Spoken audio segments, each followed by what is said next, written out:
اگر آپ کے عمل کو اللہ قبول نہ کرے، پسند نہ کرے، بھلے آپ حج کریں، نمازیں پڑھتے جائیں، زکوٰۃ دیتے جائیں، حج کرتے جائیں، اگر آپ کا عمل اللہ کو پسند نہ آ جائے تو آپ کا سارا محنت ضائع۔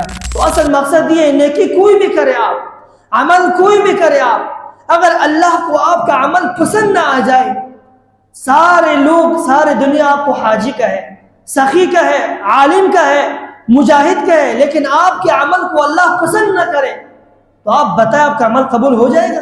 سب سے پہلا شرط وہ کیا ہے؟ اخلاص ہے۔ اگر آپ کے عمل میں اخلاص نہیں ہے، ریاکاری ہے، لوگوں کو دکھلاوا ہے، تو یاد رکھنا آپ کا سارا عمل ضائع ہے۔ اسی لیے کہتے ہیں مسجدیں بعد میں بنوائے، حج بعد میں کرے، نیکی بعد میں کرے، پہلے اپنے اندر عقیدہ راسخ لے آئے، اپنا عقیدہ ٹھیک کرے، اس کے بعد نیکی کرے، مسجدیں بنوائے، حج کرے، روزہ رکھے، قرآن کی تلاوت کرے۔ اگر آپ کے عقیدے میں ذرہ برابر بھی شرک ہے تو یاد رکھنا سارے ضائع ہو گیا۔ اعوذ باللہ السمیع العلیم من الشیطان الرجیم من ہمزہ ونفخہ ونفثہ بسم اللہ الرحمن الرحیم لقد كان لكم في رسول الله أسوة حسنة لمن كان يرجو الله واليوم الآخر وقال النبي صلى الله عليه وعلى آله وأصحابه وسلم من أحدث في أمرنا هذا ما ليس منه فهو رد او كما قال علیہ الصلاة والسلام۔ تمام قسم کے حمد و ثنا، تعریف و تسبیحات، تمجیدات، کبریائی اور بڑائی اس اللہ وحدہ لا شریک کے لیے۔ درود و سلام جناب حضرت محمد صلی اللہ علیہ وعلی آلہ وسلم پر ہو۔ جیسا کہ آپ لوگوں کے علم میں یہ موضوع تھا کہ پچھلے کئی جمعوں کے اندر نبی صلی اللہ علیہ وسلم کی سیرت طیبہ کے حوالے سے ایک عنوان جس کو شروع کیا تھا، اس کو اللہ نے توفیق دے تو پائے تکمیل تک انشاءاللہ پہنچا دیں گے۔ لیکن آج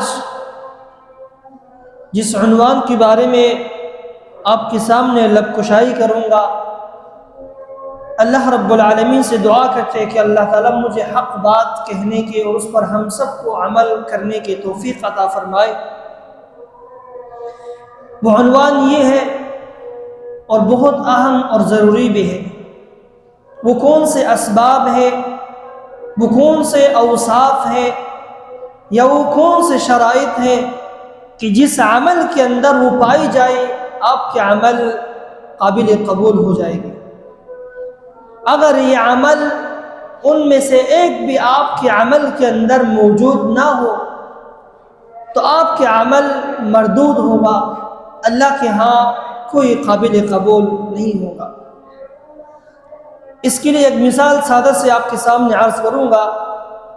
دنیا میں ہم کوئی بھی کام کریں، کوئی بھی کام دنیا کی غرض کے لیے ہم کریں تو ہمارا مقصد یہ ہوتا ہے کہ ہم اس چیز کو حاصل کرنے کے لیے کرتے ہیں۔ میں اس لیے یہ کام کر رہا ہوں پورے توجہ کے ساتھ تاکہ میرا مقصد حاصل ہو جائے۔ دکان بنا رہے، اس کا مقصد آپ کا یہی ہے کہ مال لگاؤں گا اور اس سے مجھے کچھ کمائی ہو جائے گی۔ لیکن اگر آپ کو معلوم ہو کہ میں جو محنت کر رہا ہوں، جو مشقت کر رہا ہوں، جو جستجو کر رہا ہوں، اس کا فائدہ تو کچھ بھی نہیں ہے، میرا مقصد تو فضول رایگان جا رہے، تو آپ دلچسپی نہیں رہیں گے۔ اگر آپ کام کریں گے تو آپ کا کام بھی ضائع، پیسہ لگایا پیسے بھی ضائع، محنت بھی ضائع، وقت بھی ضائع۔ تو اسی طرح اللہ رب العالمین آپ کے وہ عمل کو قبول کرے گا، آپ کے عمل اگر اللہ اس کے رسول کے بتائے ہوئے طریقے کے مطابق ہوگا، اللہ کو پسند آ گیا، تو آپ کے عمل کو اللہ رب العالمین قبول کرے گا۔ تو پھر ہم کو تلاش کرنی چاہیے، جستجو ہونی چاہیے، کون سے اسباب ہے کہ جو میرے عمل میں آ جائے اور میرے عمل کو اللہ پسند کرے اور پھر میرے عمل کو قبول کرے۔ اگر آپ کے عمل کو اللہ قبول نہ کرے، پسند نہ کرے، بھلے آپ حج کریں، نمازیں پڑھتے جائے، زکوٰۃ دیتے جائے، حج کرتے جائے، اگر آپ کا عمل اللہ کو پسند نہ آ جائے تو آپ کا سارا محنت ضائع، آپ کا سارا مشقت یہ رایگان چلا گیا، کوئی فائدہ نہیں ہے۔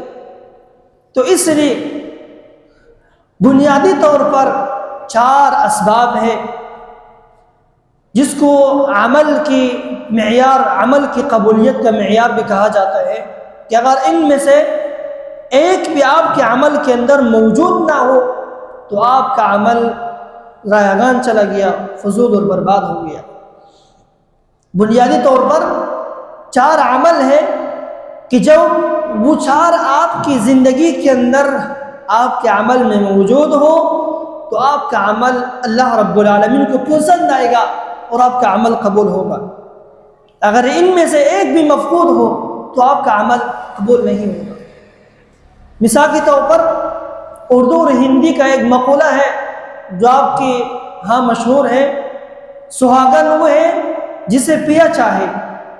سہاگن کہتے ہیں دلہن کو اور پیا کہتے ہیں دولہا کو، یعنی دولہا وہ ہوتا ہے، دلہن وہ ہوتا ہے جسے دولہا چاہے۔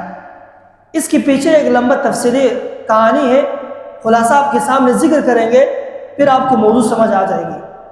وہ یہ ہے کہ ہندوستان کے اندر ایک لڑکی تھی، اس کی شادی ہو گیا، شادی ہونے کے بعد گھر لایا گیا اس کو، تو سارے رشتہ دار آ گیا، اس لڑکی کی جو سارے اقارب تھے، پھوپھی تھے، نانے، سب آ گیا، اس کی تعریفیں کرنے لگے، ماشاءاللہ آپ کی جسم جو لباس ہے کتنے خوبصورت جچ رہی ہے، جو آپ نے توپ پہنے ہوئے آپ کو خوبصورت لگ رہی ہے، اس کی تعریف کر رہے ہیں، لیکن وہ منہ بنا ہوا ہے، کچھ بھی نہیں بول رہے، نہ ان کی تعریف پر خوش ہوتے ہیں، نہ جواب دیتے ہیں، کچھ خاموش۔ تو اس کی ماں نے کہنے لگی، بیٹیا تجھے کیا ہو گیا ہے؟ سارے لوگ آپ کے سامنے آپ کی تعریف کر رہے، آپ کی خوبی بیان کر رہے، تو آپ منہ بنا کے بیٹھے ہوئے کچھ بول رہے نہیں ہیں، اصل کیا وجہ ہے؟ اس نے فرمایا، ماں جی میں جس کے لیے دلہن بنایا گیا ہوں وہ تو پہلے سے منہ بگاڑ کر کے الٹا ہوا ہے، مجھے دیکھتے نہیں ہے، مجھ سے محبت کرتے نہیں ہے، تو اگر سارے محلہ میری تعریف کرے تو آپ بتائیں ان کی تعریف کرنے کا کیا فائدہ ہے؟ جو دلہن ہے مجھے پسند نہیں کرتی ہے۔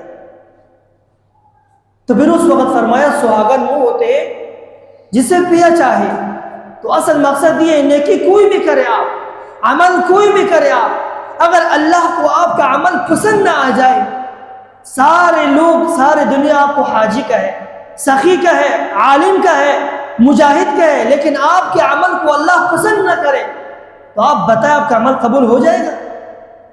نہیں ہوگا آپ کا عمل۔ بھلے آپ نمازیں پڑھتے جائیں، قرآن کی تلاوت کرتے جائیں، لوگوں کے ہاں آپ کی تعریف ہے، آپ کی واہ واہ ہے، لیکن یہ آپ کا عمل اللہ کو پسند نہیں ہے تو آپ کا یہ عمل قبول نہیں ہوگا اللہ کے ہاں۔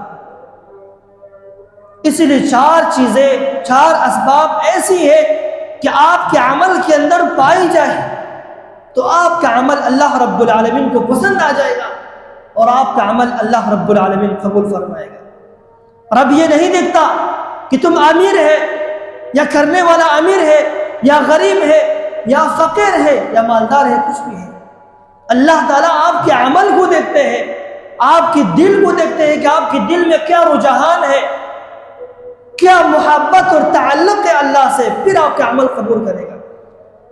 اس بارے میں ایک مختصر سے واقعہ آپ کے سامنے عرض کروں گا۔ امام ذہبی رحمہ اللہ صحابہ کے شاگرد میں سے ہے۔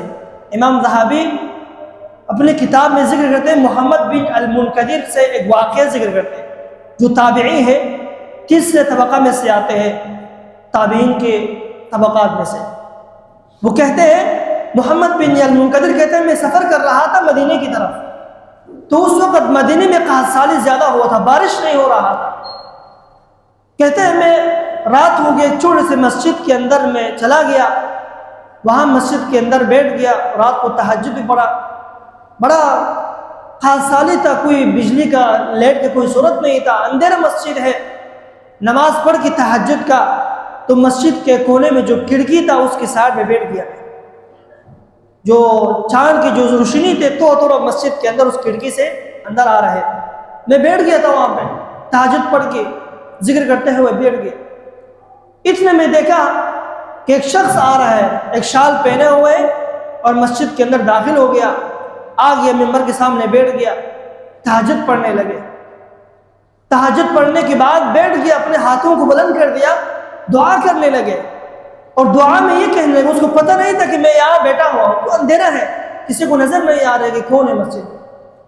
کہتے ہیں دعا کرنے لگے، یا اللہ آپ کو تو پتہ ہے کہ آج مدینہ شہر کے اندر قحط سالی اتنے زیادہ ہے کہ بارش نہیں ہو رہی، اور اسی دن ایسا ہوا تھا کہ مدینہ سارے لوگ گورنر سمیت باہر آئے تھے، نماز استسقاء ادا کیا تھا، بارش کے لیے نماز دعا کیا تھا۔ دعا میں کہنے لگے، یا اللہ آپ کے سارے مدینہ والے شہر جتنے لوگ ہیں آپ کے سامنے دعا کیا تھا، آپ سے بارش مانگا تھا آپ سے، لیکن آپ نے ان کو بارش نہیں دیا، آپ نے ان کو بارش نہیں دیا۔ ہاتھ اٹھایا ہوا تھا، اس طرح بات کہنے لگے کہ محمد بن المنکدر کہتے ہیں کہ میں کھڑکی سامنے بیٹھا ہوا تھا، بادل کی گرجنے کی آواز میں نے سنا، اتنے میں بارش برسنے ہوئے شروع کر دیا۔ کہتے وہ شخص کو دیکھا، دعا چھوڑ دیا، رونے لگے، ہاتھوں کو نیچے کر دیا اور رونے لگے۔ کہتے یا اللہ مجھ میں کون سی خوبی ہے کہ جو آج سارے مدینہ شہر کے لوگوں نے آپ سے دعا کیا، آپ نے ان کو بارش نہیں دیا، مجھ میں ایک بات کرنے کی وجہ سے آپ نے بارش برسا دیا، مجھ میں کیا خوبی ہے؟ بس ایک ہی بات دہرانے لگے۔ محمد بن المنکدر کہتے ہیں میں بیٹھا ہوا تھا، مجھے نہیں دیکھ رہا تھا، بس اسی کی زبان سے ایک ہی بات سن رہا تھا، یا اللہ مجھ میں کون سی خوبی ہے کہ جس کی وجہ سے آپ نے بارش برسا دیا، میری دعا قبول کر دیا آپ نے۔ اتنے میں کہہ رہے رونے لگے۔ صبح کا اذان قریب ہوا تھا، مؤذن آ گیا اذان دینے کے لیے، اور یہ باہر چلا گیا۔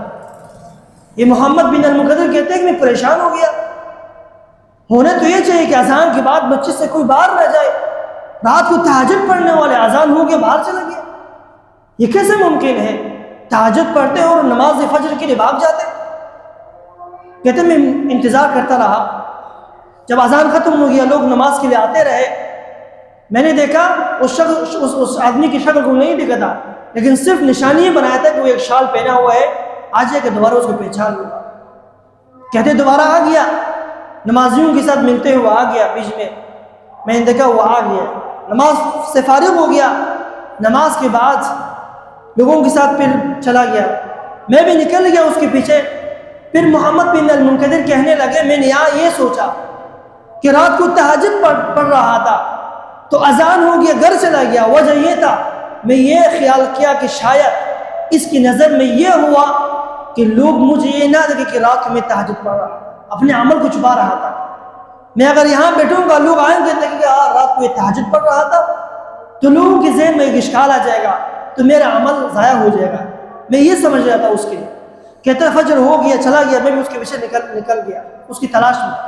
مدینہ شہر ختم ہو گیا، شہر سے باہر چلا گیا، کچھ بدویشی لوگ یا جھپڑی نما لوگ باہر جو خیمے لگا کر بیٹھ جاتے ہیں، کہتے دور چلا گیا، ایک خیمے کے اندر داخل ہو گیا، میں بھی چلا گیا خیمے کے باہر کھڑا ہو گیا، آواز لگایا اندر آنے کا اجازت ہے؟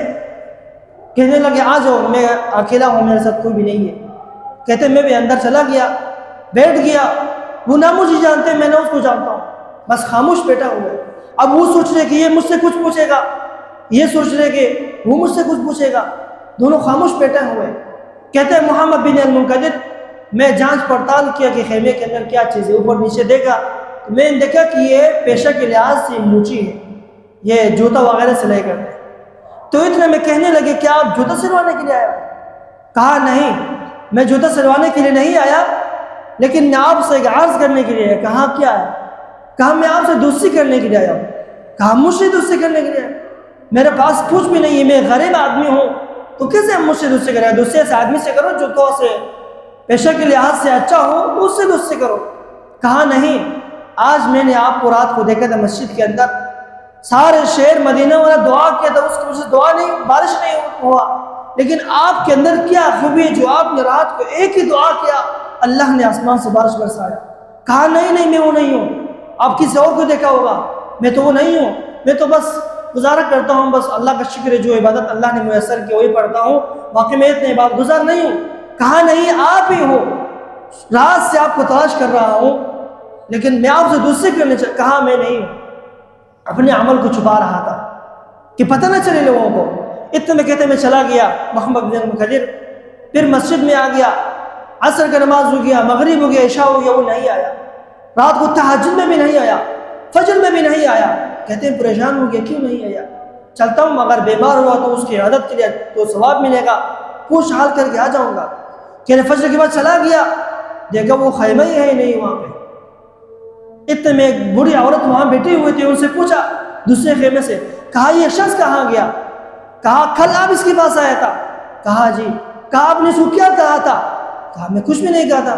کہا آپ کے نکلنے کے بعد فوراً اپنے سارے سامان اپنے خیمے اٹھا کر گدھے کے اوپر رکھ دیا اور یہاں سے چلا گیا. کہتے میں سمجھ گیا کہ یہ لوگ اپنے اعمال کو، اپنے نیکی کو چھپا رہے تھے کہ کسی کو پتہ نہ چلے. اتنے میں کہتے ہیں میں پوری زندگی اس کو تلاش کرتا رہا لیکن کبھی مجھے نہیں ملا. ایسے لوگ تھے صحابہ کے اندر، تابعین کے اندر ایسے لوگ تھے، نیکی کرتے تھے، نیکی کو چھپاتے تھے. اور آج ہم کوئی بھی نیکی کرتے ہیں تصویر کھینچتے کہ ہاں تصویر کھینچ لینا کہ تاکہ میں یہ کام کر رہا ہوں اللہ کے لیے، یہ نیکی نہیں ہے. تو وہ لوگ ڈرتے تھے کہ میرے عمل کو کسی کو پتہ نہ چل جائے. تو الغرض بیان کرنے کا مقصد یہی ہے، کوئی بھی عمل، کوئی بھی نیکی اللہ کے لیے کرو تو خالص اللہ کے لیے کرنا. 4 بنیادی اوصاف اور صفت شرائط ہے کہ جس عمل کے اندر پائی جائے آپ کا عمل اللہ رب العالمین کو پسند آئے گا اور آپ کا عمل اللہ کے ہاں قابل قبول ہوگا. سب سے پہلا شرط وہ کیا ہے؟ اخلاص ہے. اگر آپ کے عمل میں اخلاص نہیں ہے، ریاکاری ہے، لوگوں کو دکھلاوا ہے، تو یاد رکھنا آپ کا سارا عمل ضائع ہے. بھلے آپ حج کرتے رہے، جہاد کرتے رہے، صدقہ دیتے رہے، نماز پڑھتے رہے، لیکن آپ کی ذہن میں تھوڑا سے ریاکاری کا نشانہ آ جائے تو آپ کا عمل برباد ہو گیا. جیسے واقعہ بیان کیا تھا، نیکی کرتے تھے اللہ کے لیے، خالص چھپاتے تھے اس کو. اگر آپ کے عمل میں تھوڑا سے خلل آ جائے کہ لوگوں کا دکھلاوا ہو تو آپ کا عمل ضائع ہو گیا. ریاکاری سے اپنے اعمال کو خالص کریں. اخلاص ایک لمبا طویل موضوع ہے جس کے لیے آپ بہت وقت کی درکار ہے. خلاصہ طور پر آپ کے سامنے بیان کرتے ہوئے جائیں گے. عوامی طور پر اخلاص کہتے ہیں اپنے عمل کو اللہ کے لیے خالص کرنا. کوئی بھی نیکی کرو جس میں لوگوں کا غرض نہ ہو، دنیا کا غرض نہ ہو، لوگوں کی واہ کا مقصد نہ ہو، آپ کا صرف اور صرف اللہ رب العالمین کی رضا اس میں ہو، یہ عمل اللہ رب العالمین کے ہاں قابل قبول ہوگا. مثال کے طور پر ایک آدمی ہے، لوگوں کے سامنے نماز پڑھتے ہیں خوبصورت سے اور رفع دین خوبصورت سے کرتے ہیں کہ تاکہ ٹکا کے لوگ دیکھیں ہاں میں اہل حدیث ہوں، تاکہ دور سے دیوبندی بیٹھا ہوئے، فلاں بیٹھا ہوئے دیکھیں میں اہل حدیث ہوں. اور جب تنہائی میں ہوتے تو نماز ایسے پڑھتے ہیں کہ 1 منٹ کے اندر نماز ختم ہو گیا. اگر آپ کا یہ عمل اس طرح ہو تو یاد رکھنا یہ عمل اللہ کے ہاں قابل قبول نہیں ہے. وہ عمل اللہ کو پسند ہے، جو عمل اللہ کو پسند آ جائے پھر عمل اللہ کے ہاں قابل قبول ہوگا، وغیرہ آپ کا عمل سر رائگان چلا جائے گا. حج بعد میں کرے، نماز بعد میں پڑھے، قرآن بعد میں تلاوت کرے، پہلے اپنا اخلاص اپنے اندر لائے، ریاکاری کو اپنے اندر سے دور کرے، پھر آپ کا عمل اللہ کے ہاں قابل قبول ہوگا. دوسرا صفت عمل کی قبولیت کے لیے وہ کیا ہے؟ جیسے کہ پچھلے جمعے کے اندر شیخ صاحب نے تذکرہ کیا تھا، وہ عقیدہ توحید ہے. آپ کے اندر اگر شرک ہوگا ذرہ برابر بھی آپ کے سارے عمل بھی برباد ہو گیا. شرک سے بری ہونا چاہیے، آپ کے اندر پختہ عقیدہ راسخ اللہ رب العالمین کے ساتھ ہونا چاہیے، پھر آپ کا عمل اللہ رب العالمین کے ہاں قابل قبول ہوگا. اسی لیے کہتے ہیں مسجدیں بعد میں بنوائے، حج بعد میں کرے، نیکی بعد میں کرے، پہلے اپنے اندر عقیدہ راسخ لے آئے، اپنا عقیدہ ٹھیک کرے، اس کے بعد نیکی کرے، مسجدیں بنوائے، حج کرے، روزہ رکھے، قرآن کی تلاوت کرے، اگر آپ کے عقیدے میں ذرہ برابر بھی شرک ہے تو یاد رکھنا سارے ضائع ہو گیا۔ اللہ تعالیٰ فرماتے ہیں ان اللہ لا یغفر ان یشرک بہ ویغفر ما دون ذلک لمن یشاء۔ لوگوں، بے شک اللہ رب العالمین شرک کے علاوہ باقی سارے کاموں کو معاف کرے گا، لیکن جس کی زندگی میں، جس کے عمل میں شرک ہوا، لا یغفر ان یشرک بہ، اس کے عمل کو قبول نہیں کرے گا، اس کے گناہ کو معاف نہیں کرے گا، اور اگر شرک سے توبہ کیے بغیر دنیا سے گیا تو اس کا آخرت خسارہ اور خسران میں ہوگا۔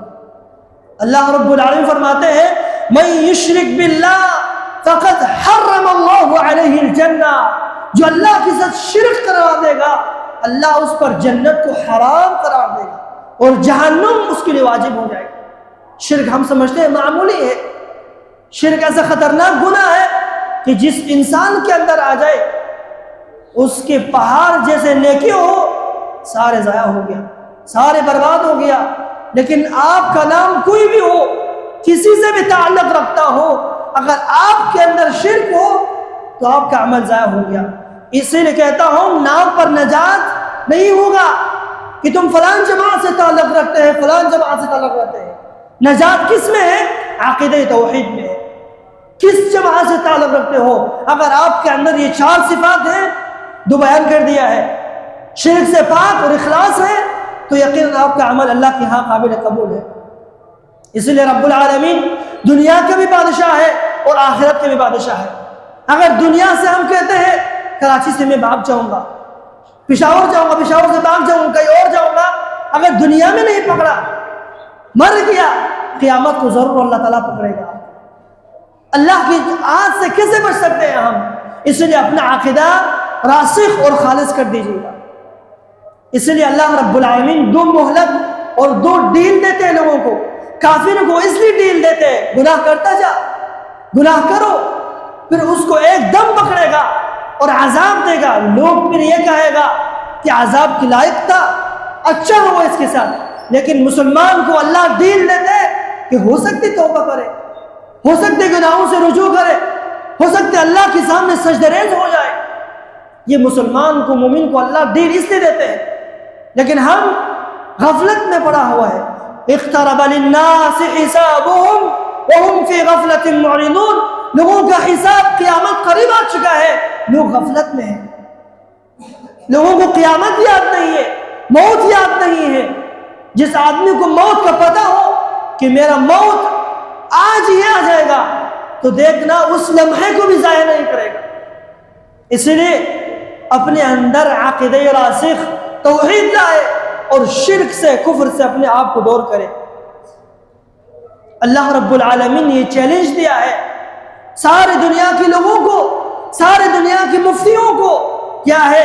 وَمَا تَسْقُطُ مِنْ وَرَقَةٍ وَمَا يَعْلَمُهَا إِلَّا اللَّهُ۔ لوگوں، درخت سے پتا گرنے سے پہلے اللہ رب العالمین کے علم میں جاتے ہیں، اس کے بعد یہ پتا گر جاتے ہیں۔ آپ کے محلے میں کتنے درخت ہیں آپ اس کو شمار نہیں کر سکتے، آپ کو علم میں نہیں ہے، لیکن یہ سب سے پہلے اللہ کے علم میں ہوتے ہیں، اس کے بعد پتے گرنے لگ جاتے ہیں۔ وَمَا تَسْقُطُ مِنْ وَرَقَةٍ إِلَّا يَعْلَمُهَا وَلَا حَبَّةٍ فِي ظُلُمَاتِ الْأَرْضِ وَلَا رَطْبٍ وَلَا يَابِسٍ إِلَّا فِي كِتَابٍ مُبِينٍ۔ سب کچھ جو دنیا میں، جو آسمان میں اللہ رب العالمین نے بنایا ہے، یہ سب اللہ رب العالمین کے علم میں موجود ہے اور کتاب مبین میں واضح لکھا ہوا ہے۔ اسی لیے عقیدہ راسخ اپنے دل میں لائے، شرک سے اپنے آپ کو پاک کرے، پھر دیکھنا اللہ رب العالمین آپ کے عمل کو کیسے قبول نہیں کرے گا۔ موت اللہ رب العالمین کو معلوم ہے، لیکن موت کا ٹائم اللہ رب العالمین کے پاس راز ہے، یہ پوشیدہ ہے، کسی کو نہیں بتایا کہ موت اس وقت آئے گا۔ قُلْ لَا يَعْلَمُ مَنْ فِي السَّمَاوَاتِ وَالْأَرْضِ الْغَيْبَ إِلَّا اللَّهُ۔ کہہ دیجئے محمد صلی اللہ علیہ وسلم، زمین و آسمان کا غیب اللہ کے ہاں کسی کو نہیں ہے۔ وَعِنْدَهُ مَفَاتِحُ الْغَيْبِ، اللہ رب العالمین کے ہاں ہیں غیب کی چابیاں، اللہ ہی بہتر جانتے ہیں، اس کے علاوہ غیب کو نہیں جانتے ہیں۔ جس کے اندر یہ عقیدہ آ جائے کہ غیب کو اللہ کے علاوہ پیر صاحب بھی جانتے ہیں، نبی بھی جانتے ہیں، اولیاء اللہ بھی جانتے ہیں، لوگ بھی جانتے ہیں، تو یاد رکھنا بھلے کتنے نیک آدمی ہو، آپ کے عمل اللہ کے ہاں قابل قبول نہیں ہے۔ اللہ کا یہ دعویٰ ہے غیب اللہ کے علاوہ کوئی نہیں جانتا۔ کہ دو شرط آپ کے سامنے بیان کر دیا کہ اخلاص، دوسرا عقیدہ توحید جو شرک سے پاک ہو۔ اگر یہ دو عمل آپ کے اندر ہے تو آپ کے سارے عمل اللہ کے ہاں قابل قبول ہے۔ شرک، بت پرستی سے اجتناب کرو۔ یہ شرک جس انسان کے عقیدے کے اندر آ جائے تو آپ کا عقیدہ، آپ کا زندگی ضائع ہو گیا، آپ کا سارا عمل رایگان چلا گیا۔ اس لیے آج کل لوگ جو ہے اسی شرک کے اندر بعض لوگ وسیلہ بناتے ہیں، اور یہاں تک کہ بعض فرقے ایسے بھی ہیں جو کہتے ہیں فلاں نبی کے ذریعے سے، نبی کے واسطے سے، پیر صاحب کے واسطے سے اللہ تعالیٰ میں دعا قبول کرو۔ شرک ہے۔ وَلِلَّهِ الْأَسْمَاءُ الْحُسْنَى فَادْعُوهُ بِهَا۔ اللہ فرماتے ہیں تم اللہ رب العالمین کی پیارے ناموں کو وسیلہ بنایا کرو، اللہ رب العالمین کے پیارے اسماء حسنہ کو وسیلہ بنایا کرو۔ یا رب، یا رحمان، یا ذا الجلال والاکرام، یا مالک الملک، تؤتی الملک من تشاء وتنزع الملک ممن تشاء۔ جس کے نظریے میں، جس کے عقیدے میں یہ ہوگا تو یاد رکھنا نیکی کرنے کا کوئی فائدہ نہیں ہے، حج کرنے کا، پیسے لگانے کا کوئی فائدہ نہیں ہے، سارا رایگان، سارا ضائع ہو گیا۔ وَلِلَّهِ الْأَسْمَاءُ الْحُسْنَى فَادْعُوهُ بِهَا۔ اگر کسی کو پتہ چل جائے کہ میرا موت جلدی آنے والا ہے تو کبھی بھی کوئی مزارات پر جا کر سجدہ ریز نہیں ہوگا۔ اگر کسی کا موت کوئی مزار کے اندر سجدہ کرتے ہوئے موت آ جائے تو کل سے دیکھنا کوئی آدمی بھی مزار کی طرف نہیں جائے گا، بولے گا میرا موت تو یہاں لگا ہوا ہے۔ تو کیسے صورتحال ہو جائے گا؟ پھر ہر ایک آخرت کی تیاری کرے گا۔ تیسرا شرط، وقت قریب ہونے والے ہے، تیسرا شرط عمل کی قبولیت کے لیے وہ یہ ہے آپ کا عمل اللہ کے رسول کی سنت کے مطابق۔ اگر آپ کا عمل اللہ کی رسول صلی اللہ علیہ وسلم کی سنت کے مطابق نہیں ہے، آپ کا عمل بھی ضائع ہے۔ بندہ کلمہ پڑھتے ہیں کس کا؟ نبی صلی اللہ علیہ وسلم کا، اور نماز پڑھتے ہیں فلان کا، تو آپ کا یہ عمل قبول نہیں ہوگا، آپ کا یہ نماز بھی ایسے چلا جائے گا۔ کلمہ پڑھتے ہیں نبی صلی اللہ علیہ وسلم کا، نماز بھی اسی کا، لوگ کہتے ہیں تم نبی کو نہیں مانتے، اور ماننا کسے کہتے ہیں؟ ہم کہتے ہیں وہ نماز، وہ صدقہ، وہ حج، وہ زکوٰۃ، وہ زندگی جو اللہ کے رسول کے طریقے کے مطابق نہ ہوگا، آپ کا عمل مردود ہے۔ من احدث فی امرنا ھذا ما لیس منہ فہو رد۔ سنت کے مطابق عمل کرنا یہ شرط ہے آپ کے عمل کی قبولیت کا۔ عائشہ رضی اللہ تعالی عنہ کے پاس 3 آدمی آئے، تفصیلی واقعہ ہے، کہنے لگے امی جان اللہ کے رسول کے اعمال کے بارے میں آپ بتائیں۔ آپ نے فرمایا روزہ بھی رکھتے، سارے اعمال بتا دیا۔ کہنے لگے ایک نے میں سارے رات سوؤں گا نہیں، میں تہجد پڑھتا رہوں گا، ایک نے کہا میں شادی نہیں کروں گا، ایک نے کہا میں ساری زندگی روزہ رکھوں گا۔ چلا گیا مسجد کی طرف، اللہ کے رسول آ گیا صلی اللہ علیہ وسلم، عائشہ رضی اللہ عنہ بتا دی ان کے بارے میں۔ آپ نے فرمایا مسجد کے اندر چلا گیا، قلتم کذا و کذا، تم نے ایسے ایسے بات کہا؟ کہا جی اللہ کے رسول۔ فرمایا خبردار مجھ سے آگے نکلنے کی کوشش مت کرنا، میں رات کو تہجد بھی پڑھتا ہوں، روزہ اور سوتا بھی ہوں، شادی بھی کیا ہے، اور اسی طرح روزہ بھی رکھتا ہوں، اور اسی طرح افطار بھی کرتا ہوں، مجھ سے آگے نکلنے کی کوشش نہ کرنا۔ من احدث فی امرنا ھذا ما لیس منہ فہو رد۔ اللہ رب العالمین نے بھی یہ فرمایا یا ایھا الذین آمنوا لا تقدموا بین یدی اللہ ورسولہ، لوگوں اللہ اس کے رسول سے آگے مت بڑھا کرو، جو اللہ اس کے رسول نے بتایا ہے اسی سے آگے مت بڑھا کرو۔ اگر آپ اپنے طریقے سے اختیار کرے گا تو آپ کا عمل ضائعان چلا گیا، آپ کا عمل اللہ کے ہاں کوئی قابل قبول نہیں ہوگا۔ وہ بغدادی نماز جو آپ علیہ السلام نے نہیں پڑھا، وہ عمل آپ کو، وہ نماز آپ کو جنت میں نہیں جہنم میں لے جائے گا۔ وہ نماز جو اللہ کے رسول نے نہیں پڑھا، جو آپ پڑھ رہے ہیں، وہ عمل آپ کو جنت میں نہیں لے جائے گا۔ اللہ رب العالمین نے یہ چیلنج دے دیا ہے لقد کان لکم فی رسول اللہ اسوۃ حسنہ، لوگوں اللہ کی زندگی تمہارے لیے کیا ہے؟ اللہ کے رسول کی زندگی تمہارے لیے کیا ہے؟ آئیڈیل ہے، اسوہ حسنہ ہے، اس کو اپنا پیشوا، اپنا قدوہ، اپنا زندگی بناؤ۔ جو اس سے آگے بڑھنے کی کوشش کرے گا، آپ کا عمل اللہ کے ہاں قابل قبول نہیں ہوگا۔ اسی لیے اسلام میں چھٹی کا کوئی تصور ہی نہیں ہے، یہاں تک کہ جمعہ کا دن ہے، اللہ رب العالمین نے فرمایا اذا نودی للصلاۃ من یوم الجمعہ، جب جمعے کے لیے اذان دی جائے آپ جمعے کی طرف لپکو، اور جب جمعہ کی نماز ختم ہو جائے نکلو، فاسعوا الی ذکر اللہ وذروا البیع فانتشروا فی الارض، زمین میں پھیلو، اللہ رب العالمین کا رزق تلاش کرو۔ اور آج کل جمعے کی نماز ہوتے ہیں، منبر پہ خطیب بیٹھ جاتے ہیں، 2-3 آدمی نماز میں بیٹھ جاتے ہیں۔ یہ ہے ہمارا محبت، یہ ہے ہمارا دوسری اللہ اس کے رسول سے، یہ ہے ہمارا نماز سے ہمیں کس چیز نے پیچھے روکے ہے؟ اصل میں جمعے کے لیے ہم آتے ہیں صرف فرض نماز پڑھنے کے لیے۔ علماء کہتے ہیں وہ آدمی جس کا نیت ہے صرف فرض نماز پڑھنے کے لیے آیا، اس کو ثواب ہی نہیں ملے گا۔ اصل مقصد ہے جمعہ خطبہ سننے کا ہے۔ اللہ نے فرمایا یا ایھا الذین آمنوا اذا نودی للصلاۃ من یوم الجمعۃ فاسعوا الی ذکر اللہ، ذکر سے مراد عبداللہ ابن عباس کی تفسیر ہے، جو تمام مفسرین کا سردار ہے، کہتے ہیں خطبہ جمعہ ہے۔ خطبہ جمعہ کی طرف لپکو، کیونکہ پورے ہفتے کے اندر ایک ہی جمعہ ہوتے ہیں، اس میں کچھ اچھے اسباب بیان ہوتے ہیں، اس کو سننے کے لیے آؤ۔ نماز تو ہر کوئی پڑھتے ہیں فرض، اصل مقصد یہی ہے، جو فرشتے آپ کی نیکی لکھتے ہیں، نام لکھتے ہیں، دروازے میں کھڑے ہو جاتے ہیں، آپ اس کی لسٹ سے محروم ہو گیا ہے، اللہ کے سامنے پیش ہوگا، آپ کا نام اس لسٹ میں نہیں ہوگا۔ تو گزارش یہ ہے کہ خطبہ شروع ہونے سے پہلے مسجد میں پہنچا کرے، آپ اس ثواب سے بھی محروم نہ ہو جائے۔